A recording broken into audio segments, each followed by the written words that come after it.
देखिए next question जो हम लोग का स्टार्ट करने जा रहे हैं वो है relative loading of vapour pressure. क्या बताने जा रहे हैं? Relative loading of vapour pressure. इसके अब यहाँ पर लोडिंग ऑफ वेपर प्रेशर क्या है? लो होना, है ना। देखो इसको हम समझते हैं पहले, कैसे हम इसको डिफाइन करेंगे और कैसे इस पर हम लोग थ्योरी बनाएंगे। देखो ये आपके पास दो कंटेनर्स है ना। अगर दो कंटेनर की बात करें तो एक कंटेनर में हमारे पास क्या है? प्योर सॉल्वेंट है। क्या है? प्योर सॉल्वेंट है। मतलब मान लो कि वाटर है ना। आपके पास क्या है? प्योर सॉल्वेंट है। मान लेते हैं ये कंटेनर ये है और ये कंटेनर क्या है? बी है ना। और यहाँ पर मैंने क्या डाला? सॉल्यूशन। कैसे डाला हो बनाया होगा? अगर हमारे पास ये प्योर सॉल्वेंट है तो सॉल्वेंट हम एज अ वाटर कंटेन कर रहे हैं। तो वाटर जब कंटेन कर रहे हैं, जब इसको हम हीटअप करेंगे तो ये क्या होगा? वेपर में कन्वर्ट होगा कुछ इस तरह से, है ना। क्या होगा? वेपर में कन्वर्ट होगा। जबकि यहाँ पर अगर हम बात करें तो यहाँ पर क्या होगा? कहता है यहाँ पर भी आपके पास अगर सॉल्यूशन है तो यहाँ पर भी वेपर में कन्वर्ट होगा, but there is some differences for that. क्या डिफरेंस है? कहता है क्या कि अगर वेपर प्रेशर की बात करें इसके लिए तो आपके पास ये पी नॉट होता है, जबकि वेपर प्रेशर हम मानते हैं इसके लिए क्या होता है? पी एस, सॉल्यूशन के लिए। ठीक है। अब देखो वेपर प्रेशर कहाँ ज़्यादा होगा, इस दोनों में अगर कंपेरिजन करें तो कहाँ ज़्यादा होगा? आपको क्या कैसे आप करोगे देखोगे तो देखो यहाँ पर आपके पास सॉल्वेंट अवेलेबल है, हीटअप होगा तो सॉल्वेंट का मॉलिक्यूल्स वेपराइज होगा, मतलब वेपर्स में सीधा कन्वर्ट होगा। जबकि यहाँ पर अगर आप देखोगे तो यहाँ पर कम वेपर्स का फॉर्मेशन होगा। क्यों? क्योंकि यहाँ पर आपके पास कुछ सॉलिड पार्टिकल्स भी अवेलेबल है ना। यहाँ पर क्या है? कुछ सॉलिड पार्टिकल्स भी अवेलेबल हैं कुछ इस तरह से। जो सॉलिड पार्टिकल्स अवेलेबल हैं वो सॉलिड पार्टिकल क्या होंगे? इवेपराइज होने नहीं देते हैं, मतलब इस कंटेनर में से इसको बाहर निकलने नहीं देते हैं। ठीक है। मतलब क्या हुआ ना कि ये ऐसा है जो क्या हुआ? आगे बैठ कर कि क्या हुआ? बैठ गया, बिल्कुल इसको वेपराइज होने नहीं दे रहा है, या यूँ कहें कि वेपराइज अगर होने भी दे रहा है तो इस वाले स्पेस से होने दे रहा है। समझ रहे हो? तो इस कंडीशन में देखा ये जाता है ना कि इसका जो वेपर प्रेशर होगा, है ना, इस वाले कंडीशन में अगर जो बात करें कि इस कंडीशन में जो वेपर प्रेशर होगा वो प्रेशर क्या होता है? दैट इज अ कम हो जाता है। क्यों? क्योंकि आपके पास सॉलिड पार्टिकल्स आ जाते हैं, है ना। अब सॉलिड पार्टिकल के आने की वजह से देखा ये जाता है कि इसका रेट ऑफ वेपराइजेशन क्या हो जाता है? कम हो जाता है, जिससे देखा ये जाता है कि वेपर प्रेशर भी क्या होगा? कम हो जाता है। ठीक है। तो बेसिकली हमारे पास क्या आया? तो दैट इज हम यहाँ से जान चुके हैं कि पी नोट इज द क्या होता है? P S. मतलब कब होगा? तो कहता है कि यहाँ पर आपके पास क्या है? तो सॉल्वेंट था, प्योर सॉल्वेंट था, जबकि यहाँ पर सॉल्यूट जो मिलाया वो कैसा नेचर का था? तो that is a non volatile था, है ना। कैसा था? Non volatile. मतलब क्या हुआ कि इसको वेपर में कन्वर्ट नहीं किया जा सकता, है ना। नॉन वोलाटाइल होगा, है ना। तो इसको जो है वेपर में कन्वर्ट नहीं किया जा सकता। जैसे आपके पास NaCl है, वाटर में अगर मिला दो तो वाटर में मिलाने के बाद क्या वो वेपर में कन्वर्ट होगा? तो आंसर है नहीं। क्यों नहीं होगा? तो उसके लिए आपके पास NaCl इसलिए नहीं होगा क्योंकि उसका कैरेक्टरिस्टिक्स क्या है? नॉन वोलाटाइल है। क्या है? नॉन वोलाटाइल है। तो अब क्या होता है कि ये मॉलिक्यूल्स NaCl के ऊपर आकर क्या होते हैं? बैठ जाते हैं कुछ इस वे में। अब यहाँ से जो वाटर एक्चुअल में इस पोर्शन को अगर हम देखें तो यहाँ पर हर एक पोर्शन से ये क्या होता था? वेपराइज हो रहा था। जबकि यहाँ पर अगर हम देखें तो यहाँ पर सरफेस एरिया इसकी वजह से क्या हुआ? डिक्रीज हो चुका है। अब सरफेस एरिया चूँकि डिक्रीज हो गया है तो उसके चलते यहाँ पर जो वेपर प्रेशर बनेगा, है ना, मतलब क्या हुआ? सिंपली सरफेस एरिया कम हो गया तो वेपर प्रेशर भी क्या होता है? कम बनता है। और कम बनता है इन द सेंस वेपर भी कम बनता है, इसीलिए वेपर प्रेशर भी जो जनरेट होना होता है वो भी क्या होता है? कम होता है ना। तो यहाँ पे देखो पी नोट माइनस क्या हो गया? पी एस, है ना। तो एक्चुअल में क्या हुआ है? प्रेशर में क्या आया है? लोडिंग आया है ना, कमी आया है ना। तो इसी को हम लोग किस नाम से जानते हैं? That is a delta P, है ना। और डेल्टा पी बराबर क्या लिखते हैं? पी नोट माइनस क्या? पी एस, है ना। क्या जानते हैं? P note minus P S. और दूसरा चीज़ क्या है? कहा क्या कि ये आपके पास क्या आया? चेंज कितना का कमी आया है। जब आपके पास प्योर सॉल्वेंट था और उसको जब सॉल्यूशन में कन्वर्ट किए तो कितना प्रेशर में कमी आया है उससे आप पता लगा सकते हैं, है ना। अब कहता है रिलेटिव लोडिंग। अब रिलेटिव का मतलब क्या होता है? कंपैरिजन किसी दूसरे में, किसी पहले में से, है ना, कि पहले आपके पास क्या था और बाद में क्या हुआ। तो कंपैरिजन इन द सेंस आपके पास प्रेशर पहले क्या था? पी नॉट है ना। तो अब ये इसका जो रेशियो होगा डिवाइड बाई पी नॉट कर लो, तो इसका जो रेशियो होगा वो क्या कहलाएगा, ये रेशियो जो है आर एल वी पी कहलाएगा। क्या कहलाएगा, आर एल वी पी। मतलब इनिशियली जो आपके पास प्रेशर था उसमें कमी आया, कमी आने के बाद रिलेटिव दैट इज आपको कंपैरिजन है, और कंपैरिजन में आपको क्या करना पड़ेगा, दैट इज पी नॉट से डिवाइड करना पड़ेगा। और इसी रेशियो को हम किस नाम से जानते हैं, R L V P, relative lowering of vapour pressure. Exactly अगर हम बात करें तो प्रेशर में क्या हुआ है, डिक्रीमेंट हुआ है, कमी आया है, और इसीलिए हम लोग ने नाम क्या दे दिया, relative lowering of vapour pressure. ठीक है। अब कहता है क्या, अब ये तो क्लियर हो गया इतना, ये थ्योरी था।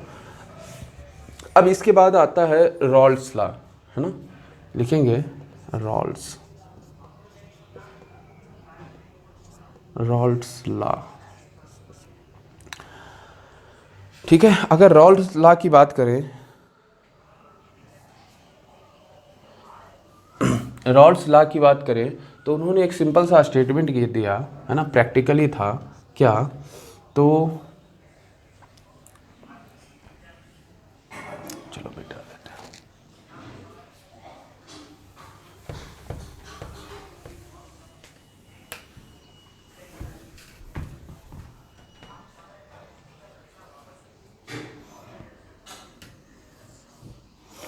अब रॉल्स लॉ एक साइंटिस्ट थे जिन्होंने सिंपल सा प्रेशर ऑफ, अगर हम बात करें pressure of solvent and pressure of solution के बारे में एक रिलेशन दिया।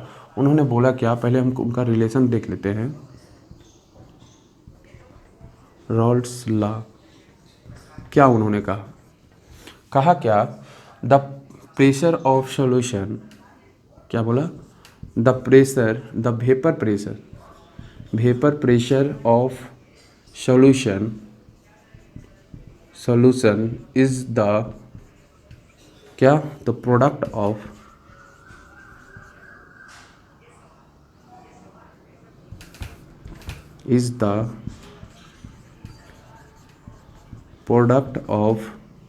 है ना, vapour pressure of solution is the product of, है ना, vapour pressure of pure solvent, vapour pressure of pure solvent and it's mole fraction. क्या होगा, vapour pressure of mole fraction. मतलब क्या हुआ कि आपके पास पीएस सॉल्यूशन का जो होगा प्रेशर वो किसके प्रोडक्ट के बराबर होगा, तो दैट इज पी नोट, है ना, किसके बराबर होगा, पी नोट। एंड दूसरा की हम बात करें तो दैट इज मोल फ्रैक्शन, किसका मोल फ्रैक्शन, तो आपके पास सॉल्वेंट का, है ना, तो सॉल्वेंट, तो ये क्या कहलाएगा, रॉल्स लॉ। समझो इसको, कहा क्या कि P S is equal to P naught into X of solvent, इसको हम किस नाम से जानेंगे, रॉल्स लॉ का दिया हुआ ये फॉर्मूला है। ठीक है। मतलब vapour pressure of solution is equal to vapour pressure of solvent into mole fraction of solvent, मतलब mole fraction of solvent that is X of solvent की अगर हम बात करें तो सॉल्वेंट क्या हो जाएगा, दैट इज पी एस बटे पी नॉट के बराबर होगा P S by P not के बराबर होगा। और अगर हम इससे आगे एक्सटेंड करें, कुछ और डिराइव करने की सोचे, तो P of solute, X of solute plus X of solvent equal to क्या होता है, 1, है ना, कितने के बराबर होता है, 1। तो यहाँ पर एक्स ऑफ सॉल्यूट अगर निकालोगे, सॉल्यूट इक्वल टू क्या होगा, 1 माइनस एक्स ऑफ सॉल्वेंट होगा। अब यहाँ पे अगर हम देखें तो आपके पास क्या आएगा, 1 एक्स ऑफ सॉल्वेंट का वैल्यू ऑलरेडी क्या है पता है, पी एस डिवाइड बाई क्या, पी नॉट, है ना, P S divide by P not. और अगर हम इसे बात करें तो इसे क्या होगा, P naught minus P S divide by क्या, पी नॉट। ठीक है। तो यहाँ पर आपको क्या आ गया निकल के, एक्स ऑफ सॉल्यूट, है ना, एक्स ऑफ सॉल्यूट। अब देखो इक्वेशन ये 1 मानो और इसे इक्वेशन आप 2 मान सकते हो, है ना, या और इक्वल टू लिख सकते हो क्या, डेल्टा पी बाई क्या, पी नॉट। ये इक्वेशन 2 हो गया।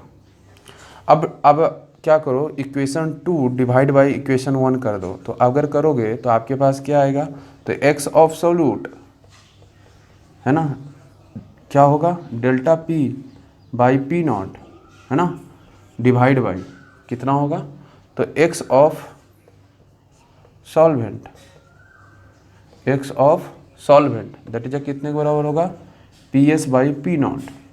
तो पी नॉट और पी नॉट कैंसिल, है ना, P not by P not cancel. और यहाँ से आपको क्या मिल गया, यहाँ से मिल गया आपके पास, हो सकता है आपको यहाँ पर से मिल जाएगा क्या, देखो X of solute divide by X of solvent equal to क्या हो जाएगा, डेल्टा पी ना, delta P by P S, है ना, delta P by P S, है ना।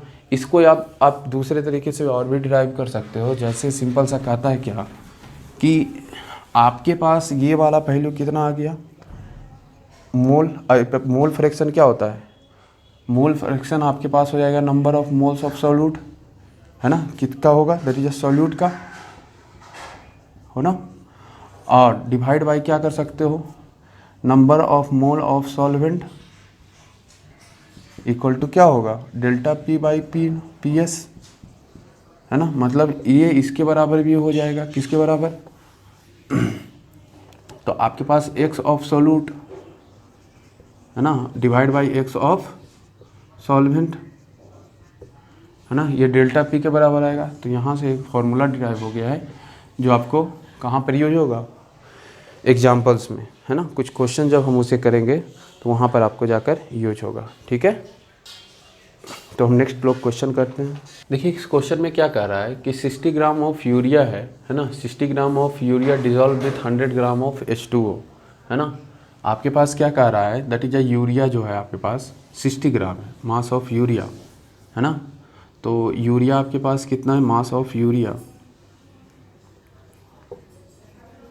मास ऑफ यूरिया की बात करें तो आपके पास ये कितना है, 60 ग्राम, 60 ग्राम, है ना। क्या कह रहा है कि ये डिज़ोल्व होता है 100 ग्राम ऑफ, देखो यहाँ पर क्वेश्चन सिंपल सा क्या बोला है कि 60 ग्राम ऑफ यूरिया है ना, ये क्या हो रहा है, dissolve with 100 gram of H2O।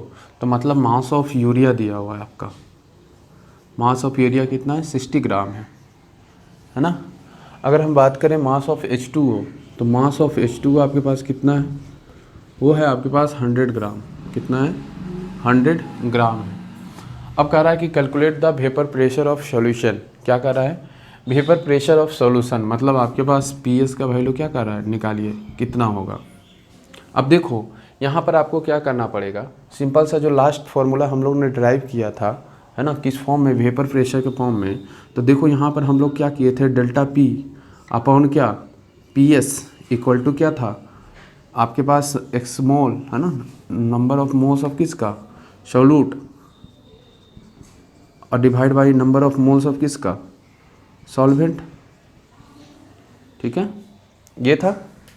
अगर हम बात करें ये डेल्टा पी का, तो आपके पास P naught minus P S था और divide by P S equal to कितना हो जाएगा। अब number of moles of solute की अगर बात करें तो 60 ग्राम, एंड इसका मोलर मास भी mass of by molar mass होता है, नंबर ऑफ मोल क्या होता है, मास बाई मोलर मास। तो मोलर मास इसका यूरिया के कैलकुलेट करोगे कितना आएगा, 60, है ना। दूसरा आपके पास कह रहा है कि डिजॉल्व विथ 100 ग्राम ऑफ, है ना, कितना, 100 ग्राम ऑफ H2O। तो हालांकि ये 180 ग्राम होगा,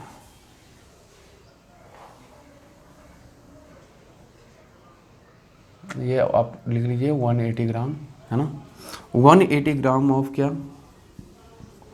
180 ग्राम ऑफ H2O, ठीक है। ये सिर्फ कैलकुलेशन को आसान करने के लिए किया गया है। तो आपके पास 180 ग्राम ऑफ किसका, तो वाटर का। तो ये आपको क्या, नंबर ऑफ मोल्स मिल गए हैं, number of moles of solute and number of moles of solvent मिल चुके हैं, है ना।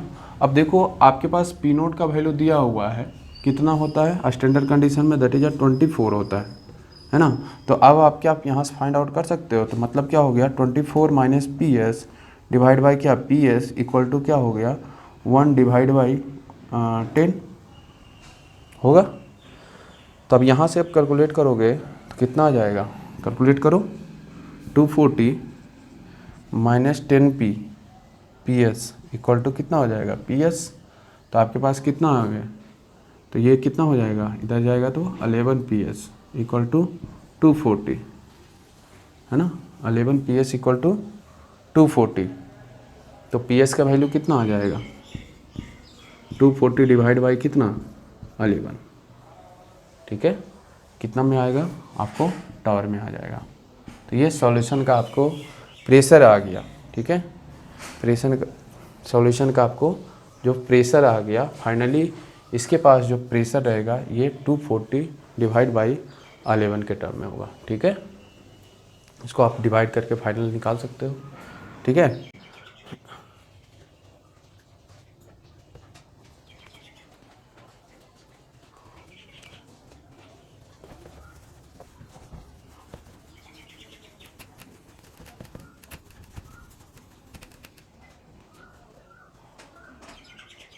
अब नेक्स्ट क्वेश्चन आपसे जो पूछा जा चुका है वो क्या है कि जब अब बताइए कि आपके पास सॉल्यूशन प्रेशर ऑफ सॉल्यूशन कितना होगा जब 2 या 2 से ज़्यादा, है ना, क्या बोला 2 या 2 से ज़्यादा सॉल्यूट को मिला दिया जाए तो, है ना। तो उस समय सॉल्यूशन का प्रेशर क्या होगा। तो देखो इसके लिए हमारे पास क्या आता है condition, that is a case second, है ना। पहले वाले को केस फर्स्ट बना लेना, ये सेकेंड हो गया।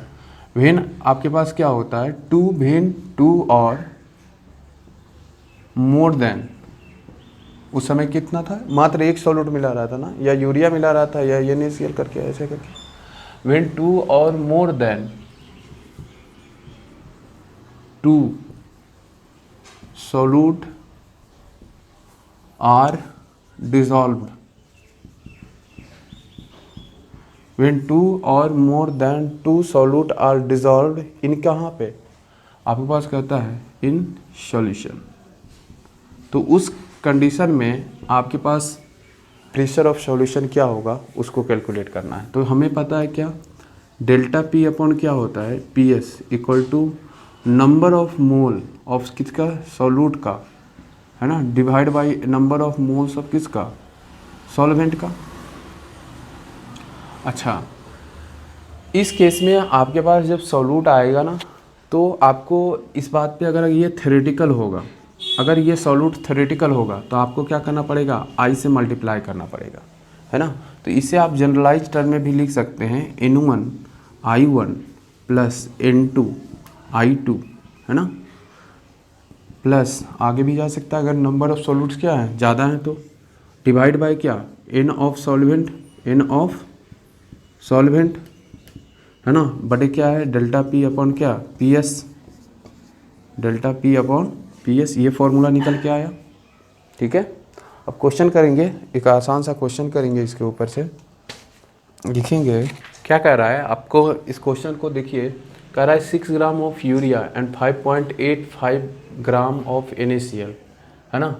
मतलब आपके पास 2 सॉल्यूट्स डिज़ोल्व कराए गए are dissolve with 180 gram of solvent, है ना। मतलब क्या है कि 180 ग्राम ऑफ वाटर के साथ इसे डिज़ोल्व कराया गया है। तो उस समय कहता है वेपर प्रेशर ऑफ सॉल्यूशन बताइए कितना होगा, ठीक है। तो इसके लिए आपको क्या करना पड़ेगा, हमें पता है ये फॉर्मूला बेसिक सा, है ना। अब यहाँ पर अगर पूछ क्या रहा है, सिंपल सा पूछ रहा है पी एस कितना होगा, है ना। तो हमें क्या करना पड़ेगा, इस फॉर्मूला में लिखना पड़ेगा P S minus P not divide by क्या पी एस इक्वल टू क्या N1 I1 plus N2 I2 N of क्या सॉल्वेंट, है ना, सॉल्वेंट होगा ना, N ऑफ सॉल्वेंट, समझ रहे बात को। अब यहाँ पे देखो तो आप यहाँ देख रहे हो क्या कि पी एस आपको फाइंड आउट करना है, ये आपको निकालना है। ये क्या दिया हुआ है तो ये स्टैंडर्ड होता है, अगर नहीं दिया हो रहा है तो आपको कंसीडर आउट करना पड़ेगा। ये कितना होता है 24 टॉर और ये 24 टॉर।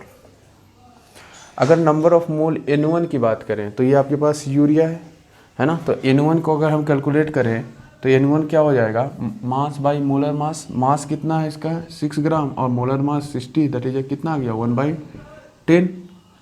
अगर NaCl की बात करें तो N2 कितना आता है, तो कहता है क्या 585 ग्राम, है ना। और इसका मोलर मास कितना होता है, तो 58.5 होता है, दैट इज इसका भी मोल कितना निकल के आ गया 1/10।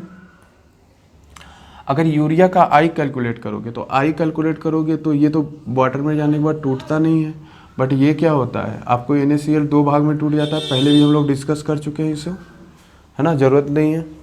अब यहाँ पर अगर हम देखें तो ये आपके पास क्या आ गया है, N1 की वैल्यू की बात करें तो N1 का आपको कितना आ गया 1/10, है ना।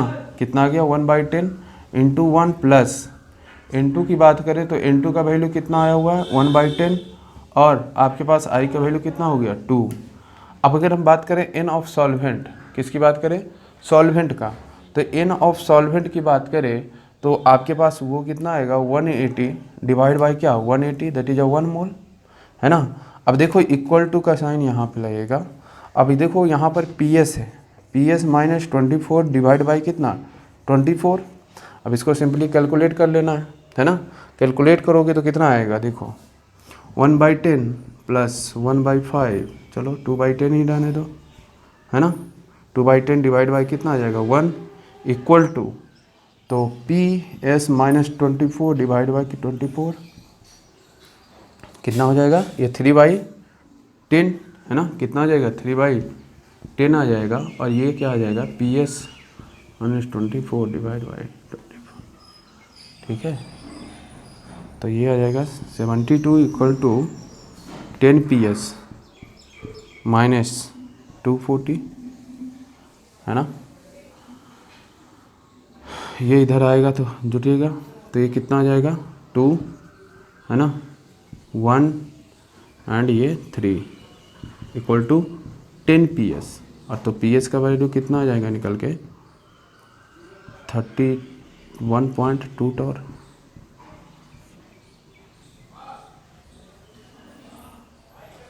मगर ये गड़बड़ा आ रहा है सर, क्यों, क्योंकि देखो आपके पास P0 का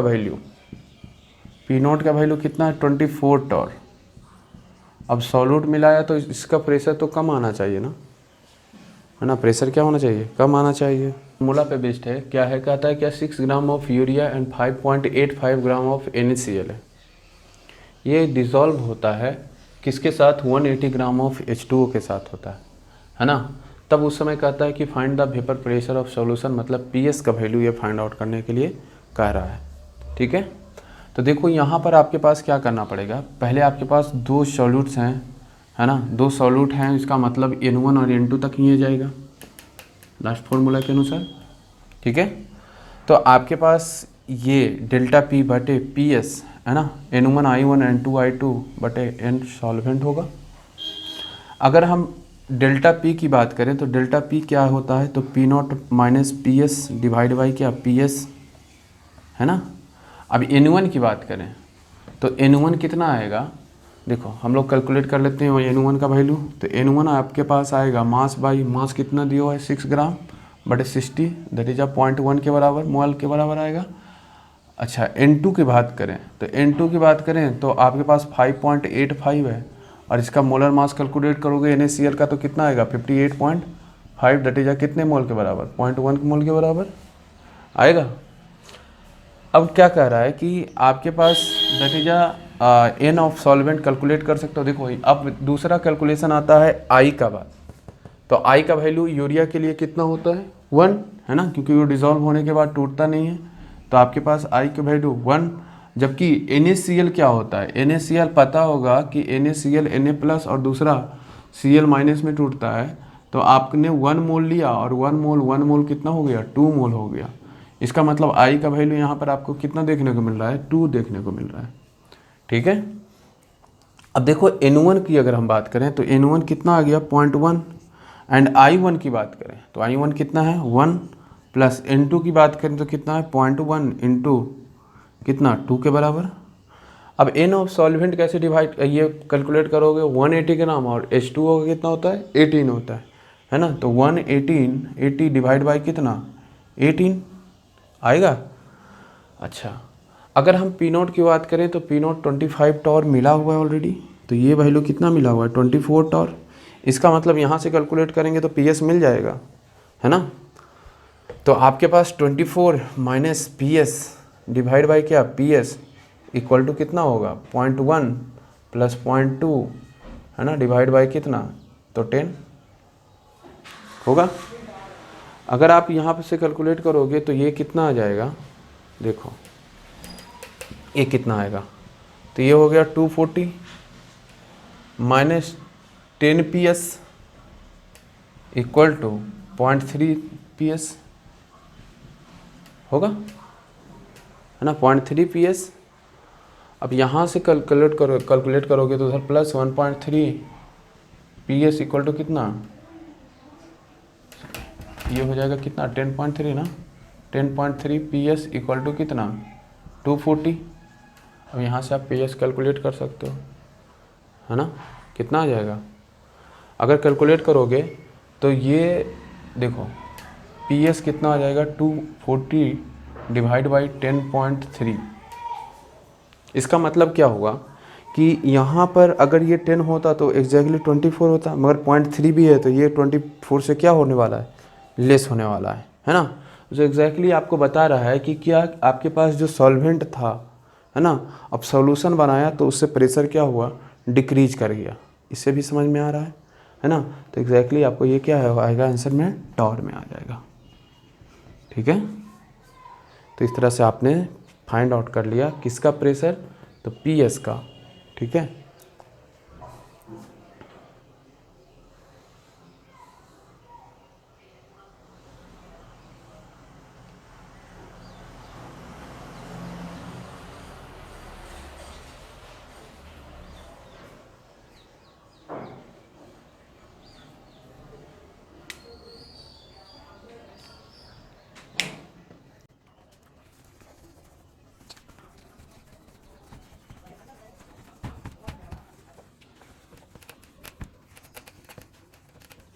तो हम लोग ऑलरेडी इसको डिस्कस कर चुके हैं कि delta P upon P S equal to क्या होता है एन ऑफ सॉल्यूट बटे क्या N of solvent, N of solvent, है ना।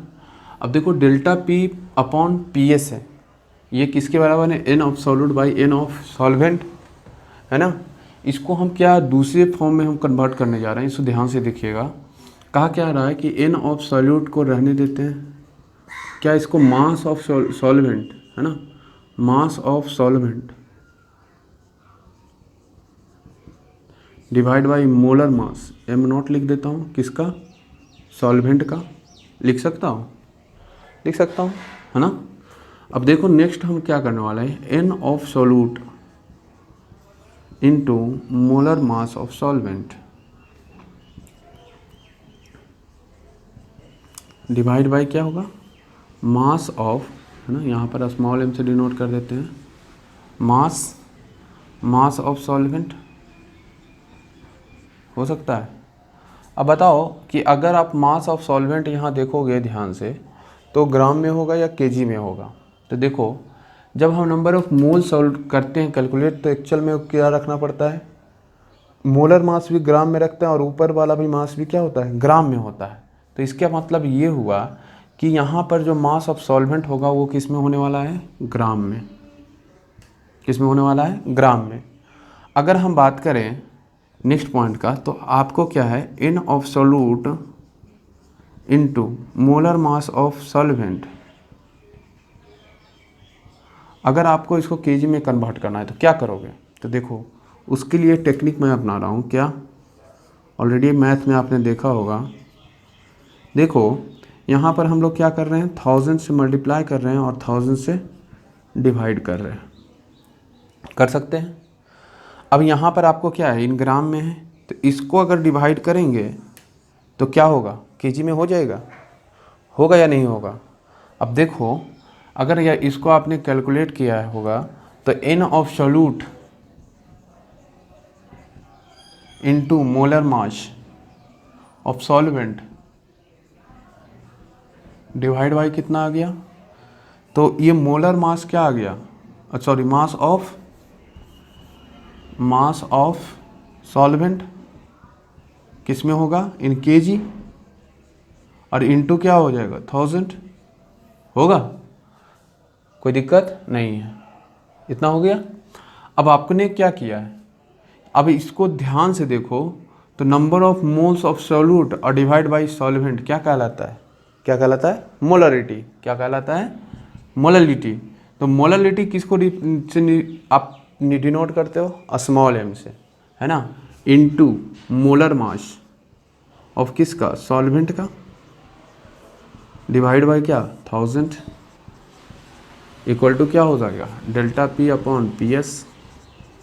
तो इस फॉर्मेट में इसने क्वेश्चन ऑलरेडी पूछ रखा है, ठीक है। तो इस पर हम लोग क्वेश्चन करेंगे आसान वाला, तो देखते हैं।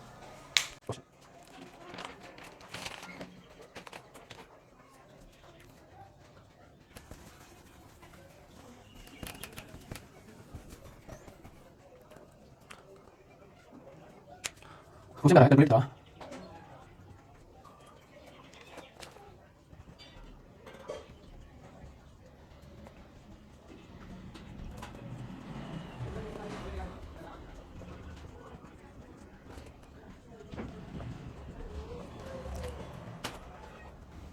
कह रहा है क्या, इस क्वेश्चन में सिंपल सा कह रहा है कि calculate the vapour pressure of 1 molar urea in solution, है ना। वेपर प्रेशर किसका निकालना है, सॉल्यूशन का।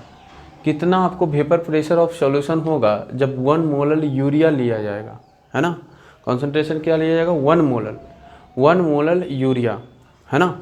तो गिवन डाटा आपके पास क्या है, तो गिवन डाटा आपके पास सिंपल सा 1 molar urea that is 1 small m दिया हुआ है ना। अब 1 स्मॉल m आपको क्या पता है, चलो 1 मोलर यूरिया, और वेपर प्रेशर किसका दिया हुआ है, वाटर का, दैट इज H2O का, कितना 24 टॉर, कितना दिया हुआ है 24 टॉर, ठीक है।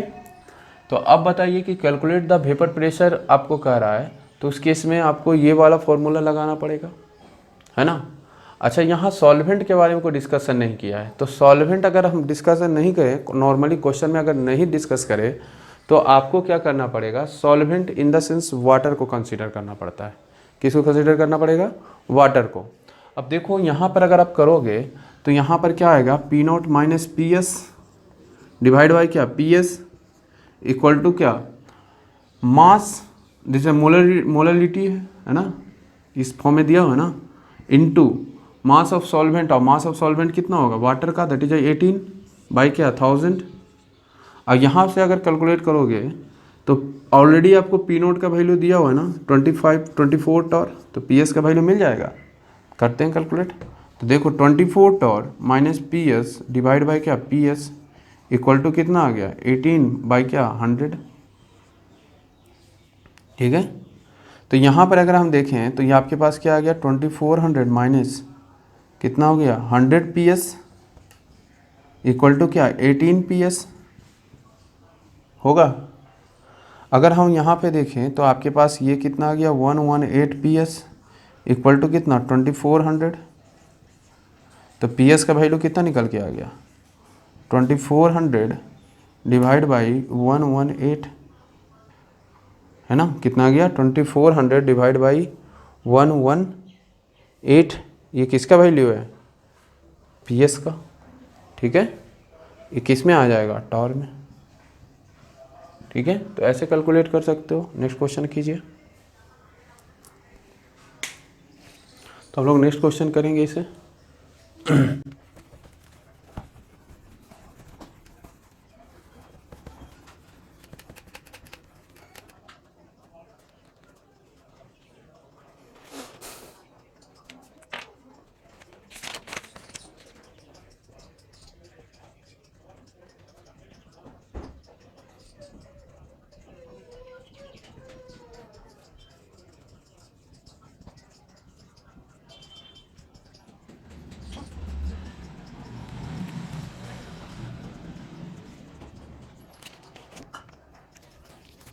देखो इस क्वेश्चन में क्या कहा है कि calculate the vapour pressure of 1 molar, है ना, 1 मोलर इन सब्सटेंस क्या क्वेश्चन में दिया हुआ है, मोलरिटी, क्या दिया हुआ है, molarity of urea solution having the density of कितना दिया हुआ है, 1.2 ग्राम पर ml दिया हुआ है ना।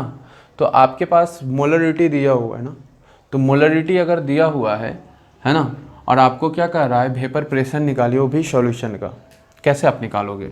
तो हमें पता है सिंपल सा formula delta P upon P S है ना, ये होता है मोलरिटी, स्मॉल एम क्या होता है, मोलरिटी है ना, इनटू क्या, मोलर मास ऑफ किसका, सॉल्वेंट का, डिवाइड बाय कितना था, 1000 है ना। ये था, ये बेसिक फॉर्मूला था, जहाँ पर हमारे पास क्या यूज हो रहा था, मोलरिटी यूज हो रहा था। पर क्वेश्चन में यहाँ पर क्या दे रखा है, मोलरिटी, क्या दे रखा है, मोलरिटी कितना, 1 कैपिटल एम, ठीक है। अगर यहाँ पे आपको मोलरिटी दिया हुआ है तो आपको क्या करना पड़ेगा, आप part A and part B concentration का देखे होंगे, तो यहाँ पर क्या हो रहा है, इंटरचेंज करना पड़ेगा। अगर इंटरचेंज करना पड़ेगा तो यहाँ पर आपको देखने को ये मिल रहा है कि इंटरचेंज मतलब मोलरिटी इधर था और पार्ट बी में क्या था, मोलरिटी था, तो इंटरचेंज करना पड़ेगा, तो मतलब डेंसिटी का रोल लगेगा। अगर डेंसिटी की बात करें तो डेंसिटी क्या है, 1.2 ग्राम पर ml, ये भी दिया हुआ है, तो आप क्या मोलरिटी में चेंज कर लोगे, है ना। सिंपल सा तरीका क्या है, तो हमें पता है मोलरिटी, तो मोलरिटी क्या होता है, number of moles of solute, means number of moles of solute है ना, डिवाइड बाय क्या होता है, volume of solution, volume of solution. मतलब यहाँ पर आपके पास क्या दिया हुआ है, number of moles of solute, that is ये कितने के बराबर दिया हुआ है, तो 1 मोल के बराबर, 1 मोलरिटी के बराबर दिया हुआ है। तो यहाँ से आपको क्या निकल के आएगा, number of moles of solute के निकल के आएगा, number of moles of solute मतलब कितना आ गया, 1 मोल है ना। और वॉल्यूम ऑफ सॉल्यूशन की बात करें तो वॉल्यूम ऑफ सॉल्यूशन की अगर हम बात करें तो आपके पास ये कितना आ गया, 1 लीटर आया, कितना आ गया, 1 लीटर। तो number of moles of solute equal to 1 and volume of solution कितना आ गया, 1 लीटर, ठीक है। अब देखो क्या करना पड़ेगा, वॉल्यूम ऑफ सॉल्यूशन मिल गया है, अगर हम मास ऑफ सॉल्यूशन निकाल सकते हैं यहाँ से क्या, क्योंकि मोलरिटी निकालने के लिए आपको सॉल्वेंट का मास चाहिए, है ना। तो देखो क्या कर रहे हैं, वॉल्यूम ऑफ सॉल्यूशन मिल गया है, तो हमें क्या पता है, डेंसिटी इक्वल टू क्या होता है, मास अपॉन वॉल्यूम, है ना। अब डेंसिटी क्या पता है आपको, पता है 1.2, अब मास क्या पता है, नहीं, ये तो निकालना है। अब वॉल्यूम की अगर हम बात करें तो 1 लीटर, क्या होगा, 1 लीटर। अब देखो यहाँ पर यूनिट कन्वर्जन में आप देख रहे हैं क्या, तो ये ग्राम पर ml दिया हुआ है, मैंने लीटर में पुट कर दिया, है ना। अब देखो ग्राम पर लीटर को, इसको अगर चेंज करोगे ना, ग्राम को क्या करोगे, ग्राम को अगर केजी में कन्वर्ट करोगे तो क्या करना पड़ेगा, तो that is a KG division आपको क्या करना पड़ेगा, सिंपली देखो ग्राम है आपके पास क्या है, ग्राम है, मैंने क्या किया, 1000 से मल्टीप्लाई किया, 1000 से डिवाइड किया, अब 1000 से डिवाइड किया तो ये केजी हो जाएगा, और ml है ना। तो ml में भी क्या करो, आप 1000 से मल्टीप्लाई करो और 1000 से डिवाइड करो, तो ये क्या हो जाएगा, ml को ये क्या हो जाएगा, 1 ml equal to 1 centimetre cube, और 1 लीटर बराबर कितना होता है, 1000 सेंटीमीटर क्यूब, है ना। तो यहाँ पर आपके पास क्या दिख रहा है कि ये आपको क्या किस में कन्वर्ट हो गया, 1/1000 में अगर कन्वर्ट करोगे, 1/1000 से अगर डिवाइड करोगे तो मिलीलीटर को लीटर में कन्वर्ट हो गया, है ना। तो मतलब ये आपके पास केजी आ गया और ये क्या हो गया, लीटर हो गया। तो मतलब आपके पास क्या हुआ कि जैसे ही ग्राम पर ml को अगर जैसे ही चेंज किए तो ये वाला जो वैल्यू लीटर में अगर पुट किए हैं तो यहाँ पर क्या आपको दे देगा, केजी में आंसर दे देगा, है ना।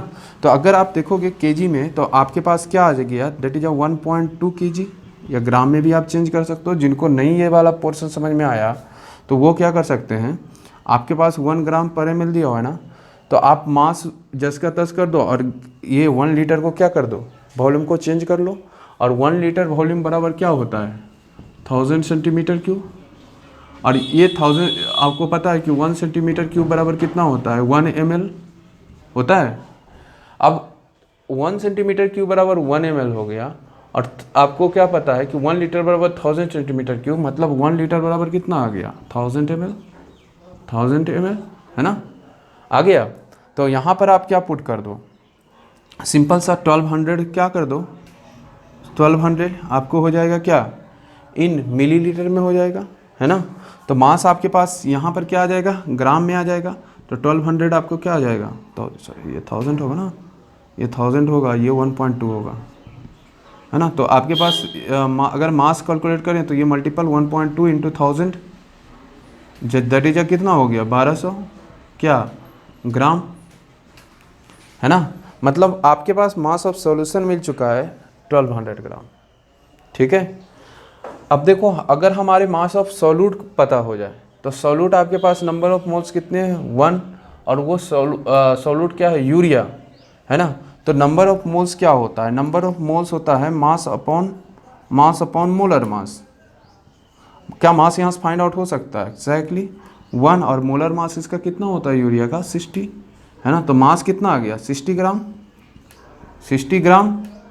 अब देखो मास ऑफ सॉल्यूशन मिला हुआ और मास ऑफ सॉल्यूट मिला हुआ है, तो हमको पता है कि mass of solute plus mass of solvent, mass of solvent क्या होता है, मास ऑफ सॉल्यूशन होता है, मास ऑफ सॉल्यूशन होता है। अब यहाँ पे देखेंगे तो आपके पास सॉल्यूट का मास पता है,